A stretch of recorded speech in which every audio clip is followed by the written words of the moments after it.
Good evening. तो हम लोग प्रीवियस क्लासेस में बिल्डिंग मटेरियल डिस्कस कर रहे थे। आज के क्लास में इसी टॉपिक को कंटिन्यू करेंगे। एक्चुअली ये बिल्डिंग मटेरियल बहुत ही इंपॉर्टेंट टॉपिक हो जाता है, क्योंकि यहाँ से 3 से 5 क्वेश्चन आपको पूछे ही जाते हैं। जनरल इंजीनियरिंग में सिविल, मैकेनिकल और इलेक्ट्रिकल तीनों पोर्शन से क्वेश्चन होते हैं। तो बिल्डिंग मटेरियल सिविल का सब टॉपिक है और यहाँ से 3 से 5 क्वेश्चन आपको एग्ज़ाम में देखने को मिलेगा। तो आज हम बिल्डिंग मटेरियल को ही कंटिन्यू करेंगे। एक्चुअली प्रीवियस क्लासेस में हमने रॉक हो गया, टिम्बर और ब्रिक से रिलेटेड क्वेश्चन डिस्कस किए थे।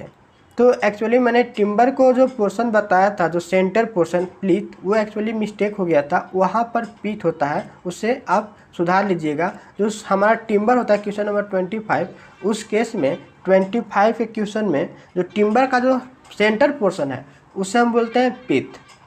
और रॉक जो होता है, रॉक को हम क्लासीफाई करते हैं तो 3 बेसिस पे करते हैं। एक जियोलॉजिकल क्लासिफिकेशन के आधार पर, दूसरा फिजिकल बेसिस के आधार पर और तीसरा केमिकल बेसिस के आधार पर।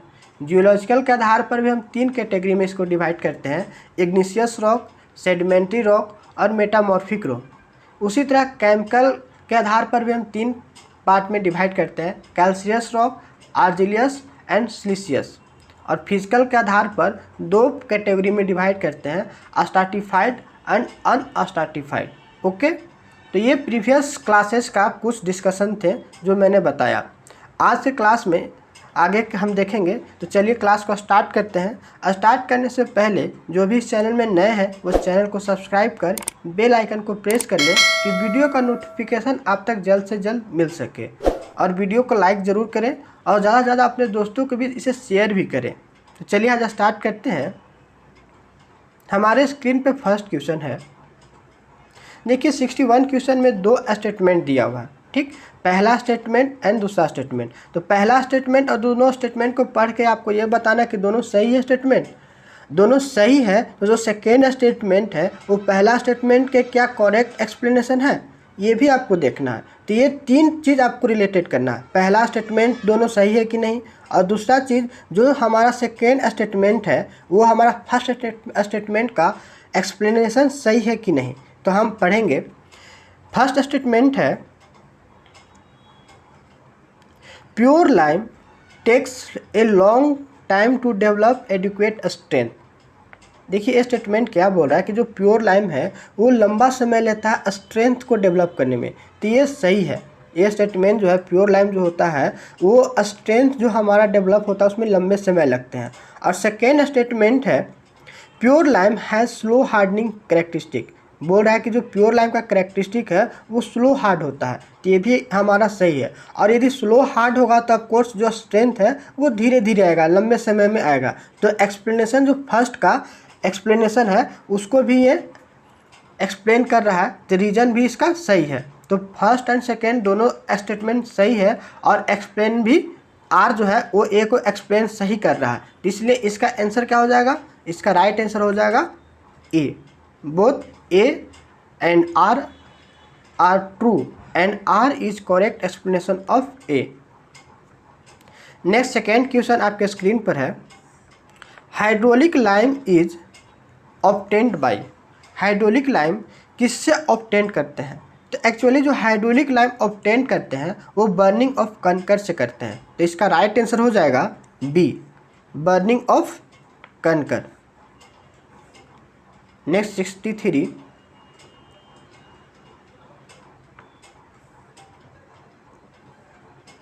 The main constraint which imparts hydraulicity to hydraulic lime is. बताइए इसका राइट आंसर क्या होगा। The main constraint which impart hydraulicity to hydraulic lime is. देखिए हाइड्रोलिक लाइम को इम्पार्ट हाइड्रोलिसिटी करता है, उसका मेन कंस्ट्रेंट क्या है। तो मेन जो कंस्ट्रेंट है वो क्ले है, क्ले के कारण वो इम्पार्ट हाइड्रोलिसिटी होता है। तो राइट आंसर इसका क्या हो जाएगा, C, clay. Next 64, study the following statement. देखिए यहाँ पे कुछ स्टेटमेंट दिए हुए हैं, उस स्टेटमेंट को पढ़कर आपको बताना है कि कौन सा स्टेटमेंट सही है और कौन सा गलत है। ओके, तो यहाँ पर आपको हाइड्रोलिक लाइम से रिलेटेड है और फैट लाइम से रिलेटेड है। तो फर्स्ट है आपको hydraulic lime is suitable for white washing. क्या हाइड्रोलिक लाइम सूटेबल होता है वाइट वॉशिंग के लिए? तो हाइड्रोलिक लाइम जो है वो वाइट वॉशिंग के लिए सूटेबल नहीं होता है। हाइड्रोलिक लाइम के बारे में पढ़ेंगे तो ये प्योर वाइट होता ही नहीं है। हाइड्रोलिक लाइम जो है प्योर वाइट नहीं होता। इसमें जो हाइड्रोलिक लाइम की बात करेंगे तो इसमें क्ले का अमाउंट 30% होते हैं। क्ले का अमाउंट हम देखें तो 5 से 30% एक्चुअली हाइड्रोलिक लाइम में क्ले का अमाउंट होते हैं, जिसके कारण वो परफेक्टली वाइट नहीं होता है। इसको यूज़ करते हैं फाउंडेशन में और अंडर वाटर वर्क में। अंडर वाटर वर्क में यूज करते हैं सेट के लिए, क्योंकि ये अंडर वाटर में ये क्या हो जाता है, सेट हो जाता है। तो इससे कारण हमें स्ट्रेंथ मिलता है अंडर वाटर में भी। तो हाइड्रोलिक लाइम हमारा मेनली फाउंडेशन के लिए या फिर मोटार के रूप में भी यूज़ करते हैं, तो मेकिंग मोटार के रूप में यूज करेंगे। ओके, तो फर्स्ट स्टेटमेंट हमारा क्या है, गलत। सेकेंड बोल रहा है fat lime is suitable for white washing. Actually fat lime के बारे में डिस्कस करेंगे तो फैट लाइम को एयर लाइम भी कहते हैं और इसमें कैल्शियम ऑक्साइड का अमाउंट 95% होता है। कैल्शियम ऑक्साइड का जो अमाउंट है 95% होता है, तो जिसके कारण ये वाइट होता है। और इसका यूज़ जो है हम दो पर्पज़ से करते हैं, एक प्लास्टरिंग के लिए और दूसरा वाइट वॉशिंग के लिए। वाइट वॉशिंग के लिए और पहला प्लास्टरिंग के लिए। ओके, तो यहाँ पर बोल रहा है fat lime suitable for white washing, तो हाँ वाइट वॉशिंग के लिए सूटेबल होता है। और फैट लाइम को कभी भी हम अंडर वाटर वर्क के लिए यूज़ नहीं करते हैं। अंडर वाटर में यदि यूज़ करेंगे तो ये सेट होता ही नहीं है, तो इसलिए हम अंडर वाटर में यूज़ नहीं करेंगे। तो हमारा सेकेंड स्टेटमेंट करेक्ट है। अब थर्ड है hydraulic lime is suitable for making motor. हाँ ये करेक्ट है, क्योंकि अभी मैंने बताया कि जो हाइड्रोलिक लाइम है ये हम फाउंडेशन और मोटार में भी यूज़ करते हैं और अंडर वाटर वर्क में भी यूज़ करते हैं।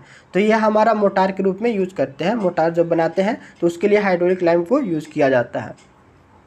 नेक्स्ट फोर्थ है fat lime is suitable for making motor. ये हमारा स्टेटमेंट गलत होगा। तो यहाँ पर आपको सेकेंड और थर्ड स्टेटमेंट क्या सही है, तो इस केस में आपका बी ऑप्शन करेक्ट होगा। Next 65 the main ingredient of Portland cement are. बताइए इसका राइट आंसर क्या होगा। एक्चुअली पोर्टलैंड सीमेंट का हम बात करें तो पोर्टलैंड सीमेंट या हमारा ये क्या है, एक तरह का ऑर्डिनरी सीमेंट भी मान लेते हैं। तो जो सीमेंट है, सीमेंट इसमें जो मेन इंग्रेडिएंट होता है वो लाइम होता है। फर्स्ट हमारा लाइम होता है। लाइम को जो अमाउंट हम मिलाते हैं वो 60 से 65% मिलाते हैं। जो लाइम है कैल्शियम ऑक्साइड, इसका जो अमाउंट हम मिलाते हैं 60 to 65%।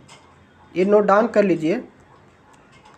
एवरेज हम देखें तो 63% होना चाहिए।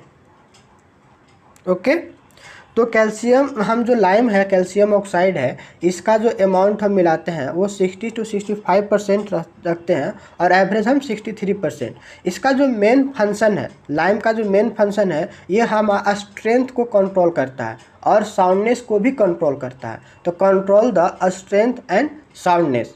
एक्चुअली लाइम यदि इंग्रेडिएंट के साथ मिलकर कंपाउंड बना लेता है तो वो स्ट्रेंथ देता है, और वो फ्री अवस्था में रहता है तो वो साउंडनेस देता है। ठीक, साउंडनेस क्या है, डिफेक्ट है, जिसके कारण हमारा कोई भी कंक्रीट है वो क्या हो जाएगा, वो हमारा वॉल्यूम वाइज वो इंक्रीज कर जाता है, जिसके कारण स्ट्रेंथ उसका डिक्रीज हो जाएगा। तो लाइम हमारा दो हो गया, कंट्रोल भी स्ट्रेंथ भी देता है और यदि इसके कारण हमारा साउंडनेस भी आता है। ओके, यदि लाइम का अमाउंट हम कम कर दें तो हमें दो चीज़ देखने को मिलेगा, एक सेटिंग टाइम रिड्यूस हो जाएगा और स्ट्रेंथ भी क्या हो जाएगा, रिड्यूस हो जाएगा। सेकेंड आपका सिल्का। सिल्का का जो अमाउंट है वो हम 17 से 25% मेंटेन करके रखते हैं। एवरेज देखें तो 20%। ओके, और सिल्का जो है वो मोस्ट इम्पोर्टेंट है क्योंकि ये स्ट्रेंथ देता है।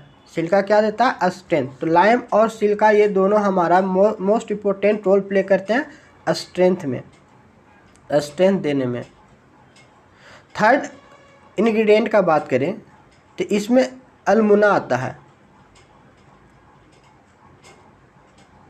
और एल्मुना का जो अमाउंट है वो 3 से 8% होता है, एवरेज 6%, एवरेज हम 6% लेते हैं। और ये अल्मुना जो है ये क्या करता है, ये हड़वाने का काम करता है। ये फास्टली क्या करेगा, वाटर के साथ रिएक्ट करेगा और तुरंत सेट करना चाहेगा, तो जिसके कारण ये स्ट्रेंथ कभी नहीं देता, ये स्ट्रेंथ स्लो कर घटा देगा।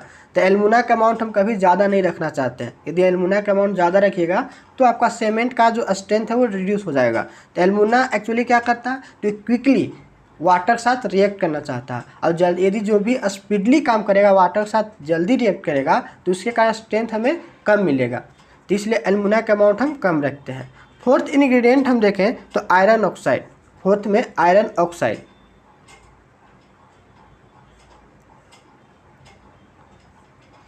Fe2O3। आयरन ऑक्साइड का जो हम कंटेंट है वो 0.5 से 6% के बीच में मेंटेन करते हैं, एवरेज हम 3% रखते हैं। इसका जो मेन फंक्शन है, ये कलर सीमेंट का जो कलर है वो भी देने में हेल्प करता है, और साथ ही साथ इसका जो मेन इम्पोर्टेंट रोल है वो डिफरेंट इंग्रेडिएंट को फ्यूजन करने में हेल्प करता है।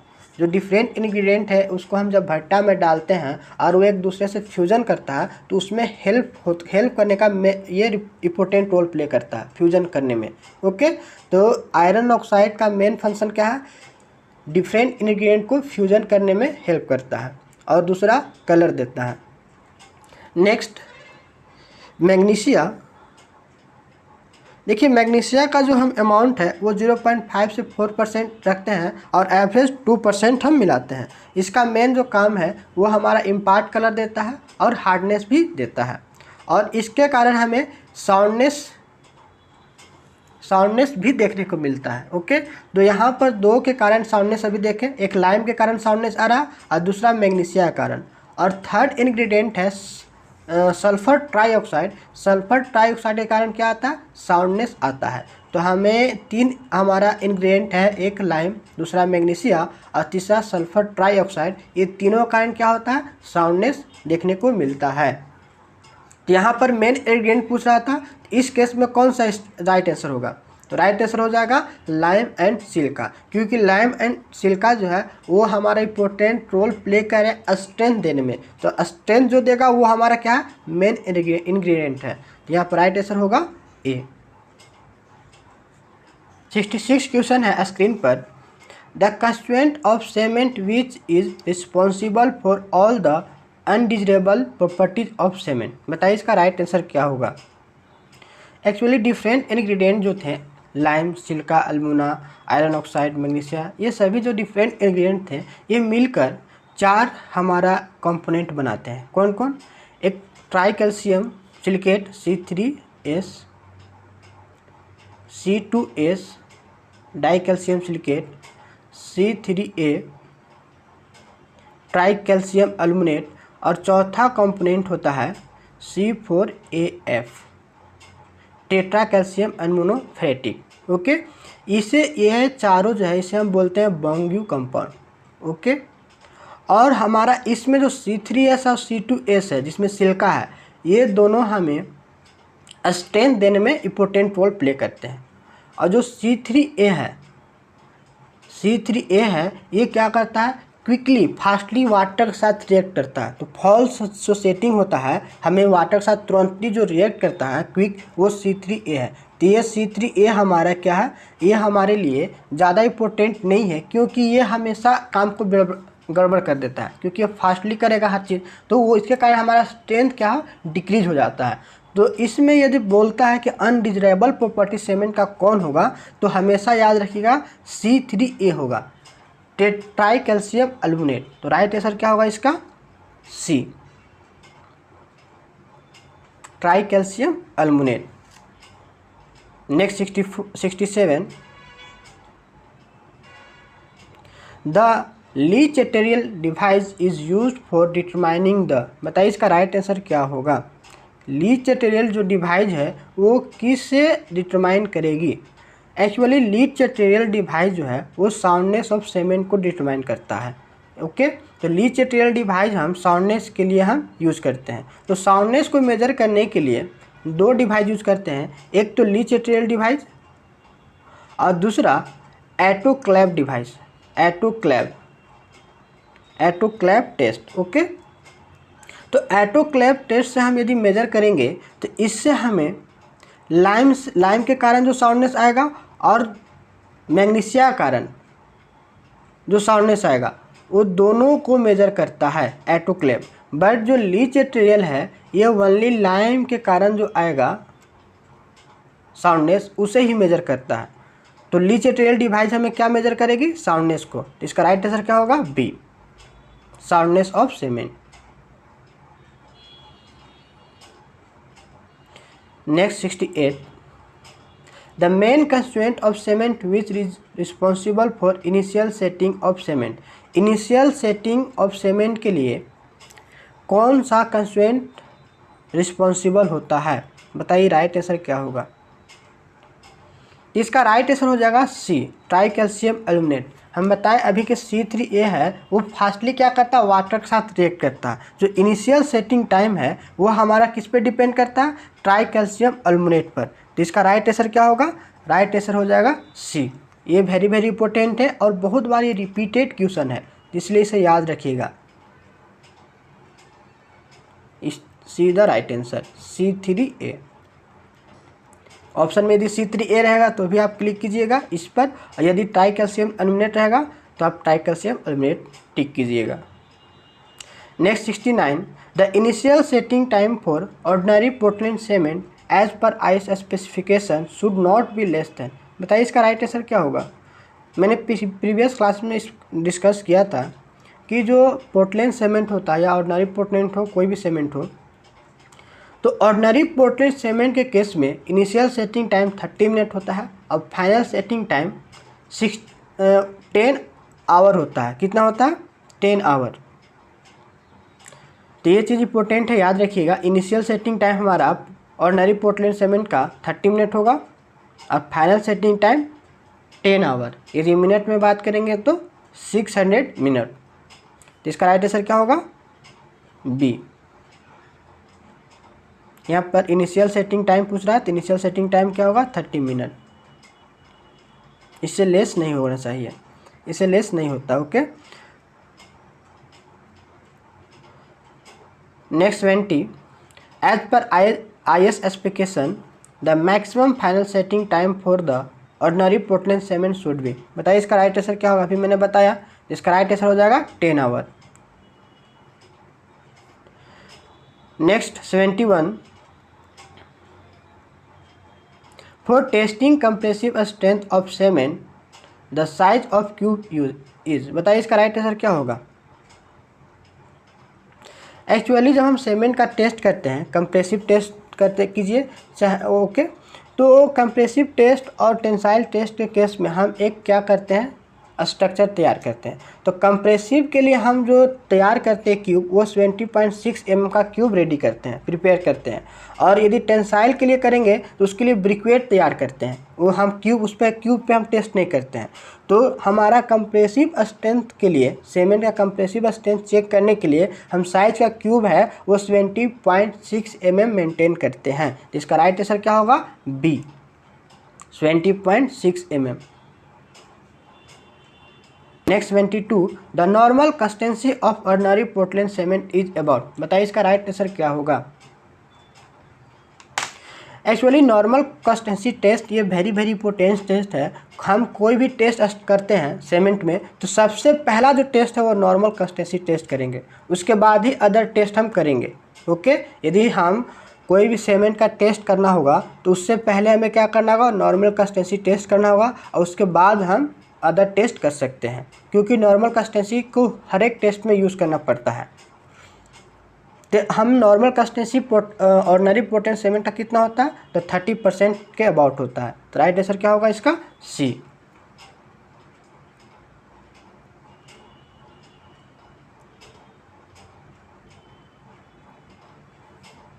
सी the right answer, 30%। Next 23, earlier attainment of a strength in rapid hardening cement is mainly due to. बताइए इसका राइट आंसर क्या होगा? एक्चुअली यहाँ पर रैपिड हार्डनिंग सीमेंट का पूछ रहा है कि रैपिड हार्डनिंग सीमेंट में जो स्ट्रेंथ तुरंत मिलता है वो किसके कारण मिलता है, मेनली क्या रीज़न है। तो एक्चुअली हमारा यहाँ पर बात करें ऑप्शन का, तो जिप्सम हमारा क्या रिटार्डर है, तो ये कभी स्ट्रेंथ देता नहीं है। ओके, और हमें ट्राई कैल्शियम एल्यूमिनेट ये हमारा कभी स्ट्रेंथ देता नहीं है। तो अब हमारा ऑप्शन बी और सी में देखना है कि कौन सही होगा। एक्चुअली ट्राई कैल्शियम सिलिकेट का बात करें तो ये हमें स्ट्रेंथ देता है।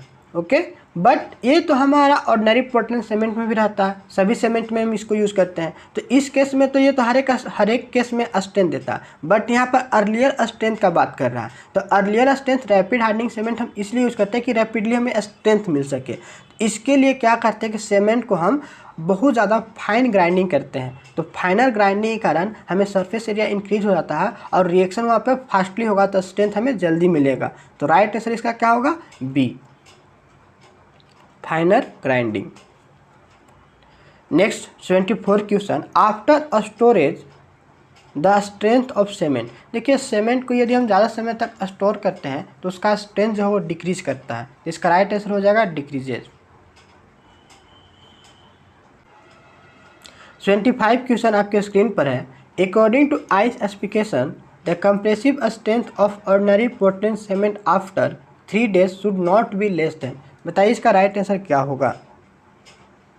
ऑर्डिनरी पोर्टलैंड सीमेंट का 3 दिन के बाद स्ट्रेंथ किससे कम नहीं होना चाहिए।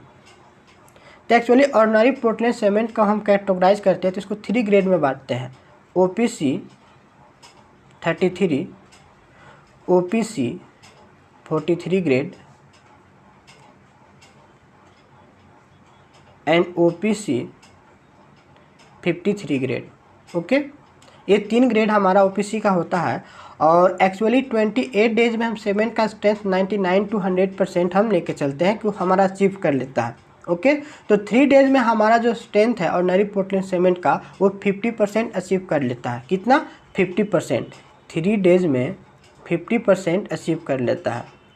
ओके, तो यहाँ पर 50% अचीव कर लेता है। मिनिमम का बात करें तो 33 ग्रेड को लेते हैं। तो 33 जो ग्रेड है, 33 जो ये स्ट्रेंथ है मेगा पास्कल में, ये जो है स्ट्रेंथ हमारा 28 डेज में मिलेगा।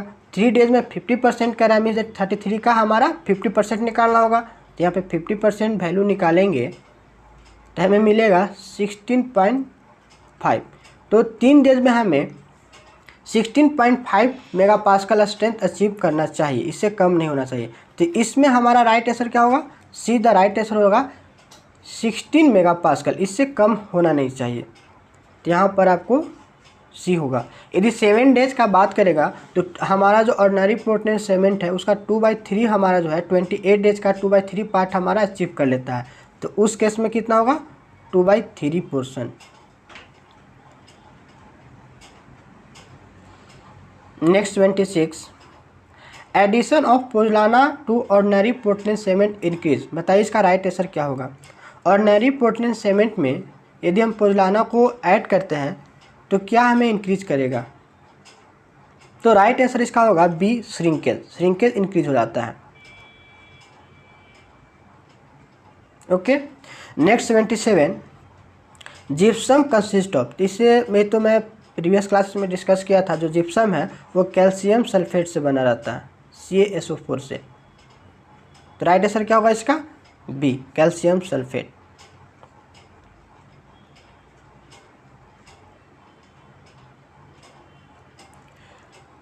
Next 28, for testing compressive and tensile strength of cement the cement mortar is made by mixing cement and standard sand is the proportion to. बताइए इसका राइट आंसर क्या होगा। यदि आप कंप्रेसिव और टेंसाइल टेस्ट कर रहे हैं, स्ट्रेंथ टेस्ट कर रहे हैं सीमेंट का, तो उस केस में हम सीमेंट और सैंड को जो मिक्स करते हैं वो किस प्रोपोर्शन में करते हैं। तो इसका राइट आंसर होगा बी, 1:3 में। ओके, ये हमेशा याद रखिएगा कि हम यदि कंप्रेसिव और टेंसाइल टेस्ट सीमेंट का कर रहे हैं तो उस केस में सीमेंट और सैंड को जो हम मिक्स करते हैं 1:3 में मिक्स करेंगे।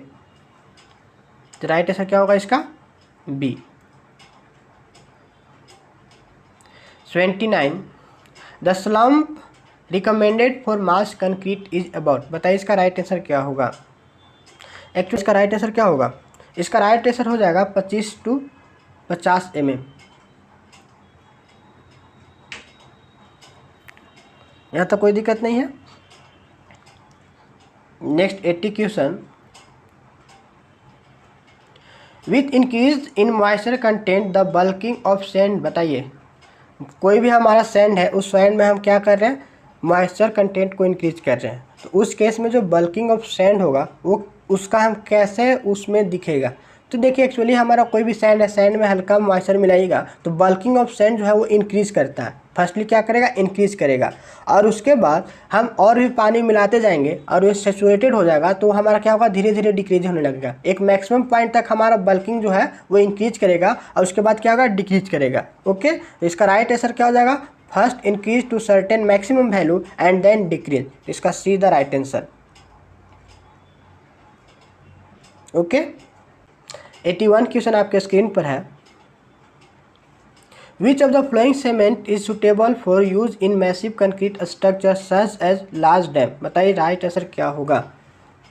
मैसिव कंक्रीट स्ट्रक्चर के लिए कौन सा सीमेंट हमारा सुटेबल होता है, फॉर एग्जांपल में लार्ज डैम हो। तो एक्चुअली जो मैसिव कंक्रीट स्ट्रक्चर बनाते हैं तो उस केस में हम चाहते हैं कि हीट जो है, सीमेंट का जो हीट है वो कम से कम रिलीज हो, तो हम लो हीट सीमेंट को यूज़ करते हैं। ओके, क्योंकि स्ट्रेंथ हमें धीरे धीरे मिले और ज़्यादा स्ट्रेंथ मिले। तो यहाँ पर राइट आंसर क्या हो जाएगा, B. Actually low heat cement use करने का मेन पर्पस क्यों है, एक्चुअली ज़्यादा हीट रिलीज होगा तो हमें जो स्ट्रक्चर है उसमें हमें क्या क्रैकिंग हो गया, श्रिंकेज हो गया, ये सब तरह का डिफेक्ट देखने को मिलता है। तो हम वो चीज़ चाहते नहीं है कि क्रैकिंग श्रिंकेज वगैरह हो, तो इसके लिए हम लो हीट सीमेंट को यूज़ करते हैं। तो राइट आंसर क्या होगा इसका, बी। नेक्स्ट 82,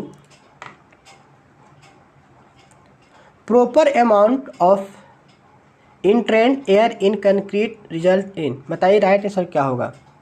इनट्रेंड एयर को हम कंक्रीट में प्रॉपर अमाउंट में मिक्स करते हैं, इसका क्या रिजल्ट होता है। तो एक्चुअली जो हम इनट्रेंड एयर मिक्स करते हैं कंक्रीट में तो यह हमारा एक बेटर वर्कबिलिटी देता है, और दूसरा चीज़ कि जो फ्रीजिंग है और थ्रोइंग है उसमें भी हमारा जो रेजिस्टेंस है उसका बेटर होता है। तो इस केस में हमारा first and second right answer होगा। तो यहाँ पर फर्स्ट एंड सेकेंड क्या होगा, राइट होगा। लेसर वर्कबिलिटी नहीं होता है और less resistance of to freezing, ये ऑप्शन दिए दोनों स्टेटमेंट क्या रॉन्ग है। तो फर्स्ट एंड सेकेंड स्टेटमेंट क्या होगा, करेक्ट होगा। तो A option is correct. Next, the most common admixture which is use to accelerate the initial set of concrete is. बताइए इसका राइट आंसर क्या होगा। एक्चुअली मैंने प्रीवियस क्लासेस में बताया था कि जो जिप्सम होता है, जिप्सम कैसा है, वो रिटार्डर होता है।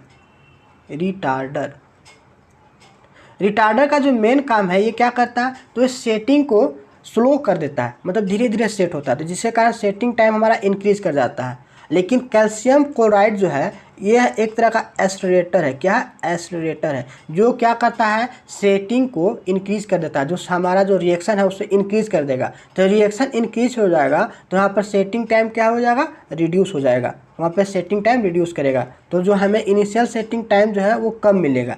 तो यहाँ पर क्या पूछ रहा है, एस्लरेटर पूछ रहा है। तो इसका राइट आंसर क्या होगा, B, calcium chloride. Next 84, the maximum quantity of calcium chloride used as a. Next 84, the maximum quantity of calcium chloride used as an accelerator in cement in percentage by weight of cement is. बताइए इसका right answer क्या होगा। देखिए, हम maximum जो use करते हैं, कोई भी एस्लरेटर हो चाहे रिटार्डर हो, 2% से हम ज़्यादा यूज़ नहीं करते हैं। तो मैं यहाँ पर राइट आंसर क्या हो जाएगा, B the right answer, 2%। Okay, तो बी यहाँ पर राइट आंसर होगा इसका। Next 85, the basic purpose of A retarder in concrete is. बताइए मेन बेसिक पर्पस क्या होता है रिटार्डर का। तो रिटार्डर अभी बताएं कि रिटार्डर जो होता है वो क्या करता है, वो हमें सेट होने से रोकता है। एक्चुअली हमारा जो C3 है उसके ऊपर एक लेयर बन जाता है जिप्सम का, और ये जो रिटार्डर की तरह काम करता है, जो सेटिंग टाइम है उसको क्या करता है, इंक्रीज करता है। तो ये हमारा क्या करेगा, इनिशियल सेटिंग टाइम को इंक्रीज कर देगा।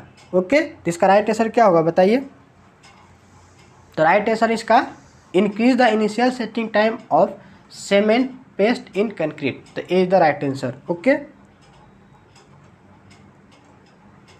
Next 86, which of the following cement content maximum percentage of di calcium silicate. बताइए डाई कैल्शियम सिलिकेट का अमाउंट जो है वो किस सीमेंट में ज़्यादा होता है।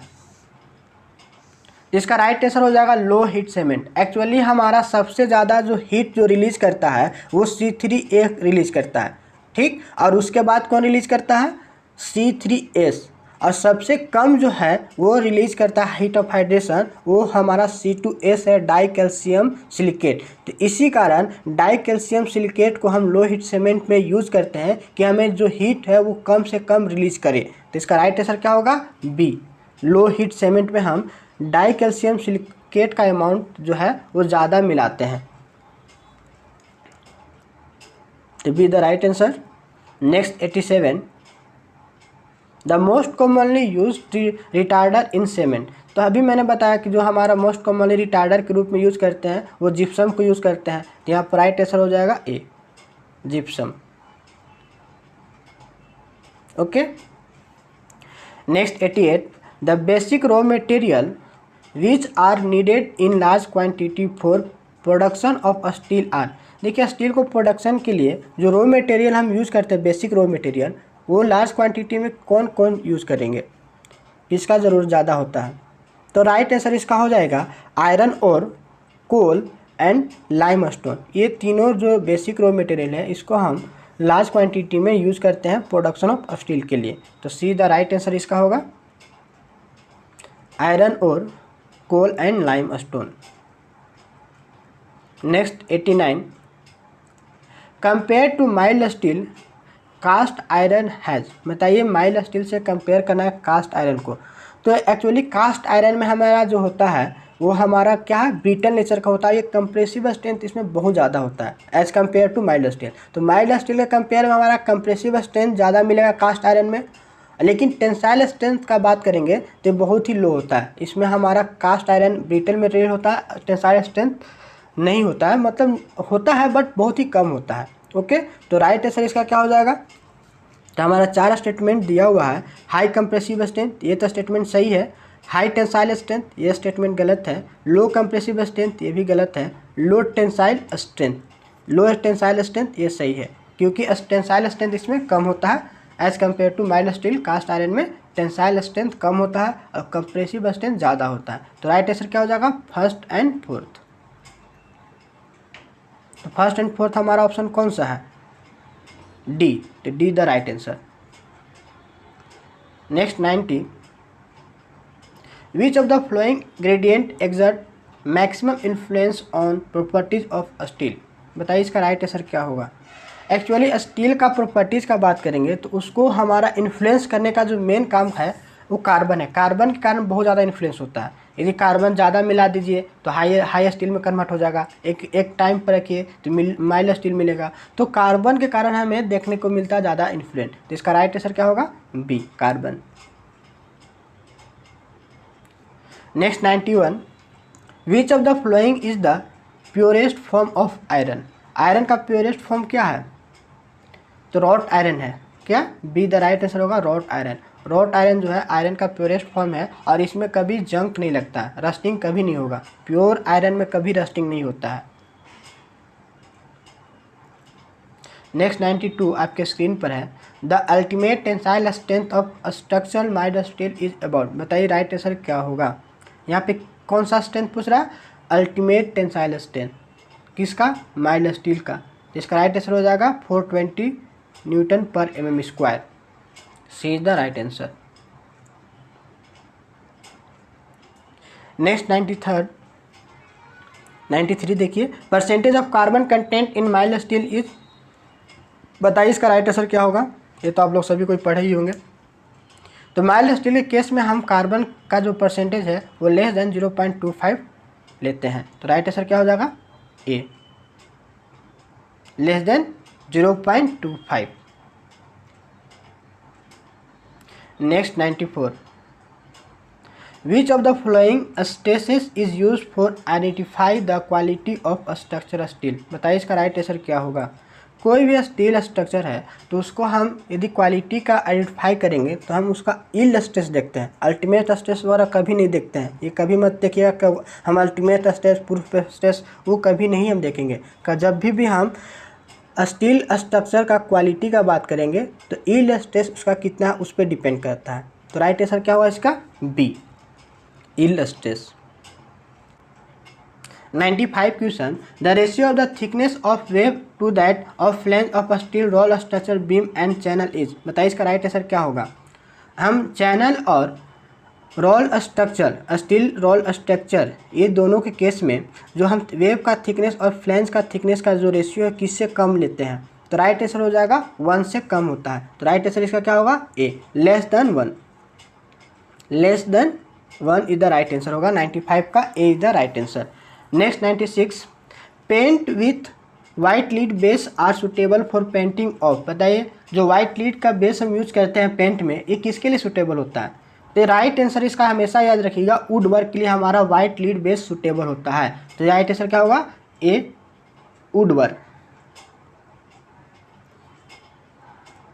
नेक्स्ट 97, इसमें 2 स्टेटमेंट दिया है और दोनों स्टेटमेंट को पढ़ के बताना है कि दोनों स्टेटमेंट सही है कि नहीं, और सेकेंड स्टेटमेंट जो है वो फर्स्ट स्टेटमेंट का करेक्ट एक्सप्लेनेशन है कि नहीं। देखिए फर्स्ट स्टेटमेंट कह रहा है कि paint with white lead base are not recommended for painting of iron work. ये तो सही है, क्योंकि अभी मैंने बताया कि वाइट लीड जो है, वाइट लीड बेस जो है, ये हम किसके लिए यूज़ करते हैं? तो ये हम पेंट में यूज़ करते हैं वुड वर्क के लिए। ओके, तो यहाँ पर आयरन वर्क बोल रहा है, तो आयरन वर्क के लिए हम यूज़ नहीं करते हैं। तो यहाँ पे भी बोल रहा है कि not recommended for iron work paint, तो इसके लिए सही है, ये स्टेटमेंट हमारा करेक्ट है। Second, paint with white lead base do not check rusting of iron, ये भी स्टेटमेंट क्या है? सही है, क्योंकि हमारा जो वाइट लीड बेस है ये कभी भी रस्टिंग ऑफ आयरन को चेक नहीं करता है। तो ये भी स्टेटमेंट सही है, और साथ ही साथ जो ये सेकेंड स्टेटमेंट है वो फर्स्ट स्टेटमेंट को एक्सप्लेन भी कर रहा है। तो राइट आंसर क्या हो जाएगा इसका? A, both first and second statement true and second statement is correct explanation of A. Next 98, देखिए 98 में बोल रहा है कि the amount of water used for 1 kg of distemper is. बताइए राइट आंसर इसका क्या होगा? तो डिस्टेम्पर में हम 1 kg यदि डिस्टेम्पर हैगा तो हम 0.6 लीटर वाटर यूज करते हैं। तो C the right answer.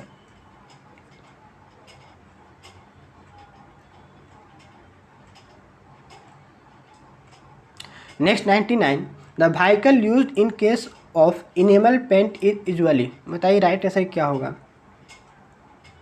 Enamel paint में व्हीकल के रूप में किसे ज़्यादा यूज करते हैं? तो हम यूजुअली वर्निश को व्हीकल के रूप में यूज़ करते हैं in case of enamel paint. तो सी द राइट आंसर होगा। नेक्स्ट 100 क्वेश्चंस, इस यहाँ पर भी 2 स्टेटमेंट दिया है। फर्स्ट स्टेटमेंट है normally turpentine oil is recommended as thinner for indoor painting. क्या स्टेटमेंट सही है? तो हाँ ये सही है। हम जो इंडोर पेंटिंग है उसके थिनर के लिए हम टर्पिन वाइल को रिकमेंडेड करते हैं। तो first statement is correct. Second बोल रहा है turpentine oil is costlier than other thinner. ऐसा हम मान लेते हैं कि अदर थिनर से हमारा टर्पिन जो है वो कोस्टलर है, बट ये कभी एक्सप्लेन नहीं हुआ कि यदि हमारा कोस्टली ज़्यादा होगा तो हम उसको यूज़ करेंगे थिनर के रूप में इंडोर पेंटिंग के केस में। तो सेकेंड हमारा फर्स्ट स्टेटमेंट को एक्सप्लेन नहीं कर रहा। यदि हम दोनों स्टेटमेंट सही भी होता है तो हमारा जो सेकेंड स्टेटमेंट है वो फर्स्ट स्टेटमेंट को एक्सप्लेन नहीं कर रहा। तो इस केस में हमारा राइट आंसर क्या होगा? बी द राइट आंसर होगा इसका। First and second statement are true but second statement is not correct explanation. Okay, तो B is the right answer. आज के लिए इतना ही, फिर मिलते हैं नेक्स्ट वीडियो में।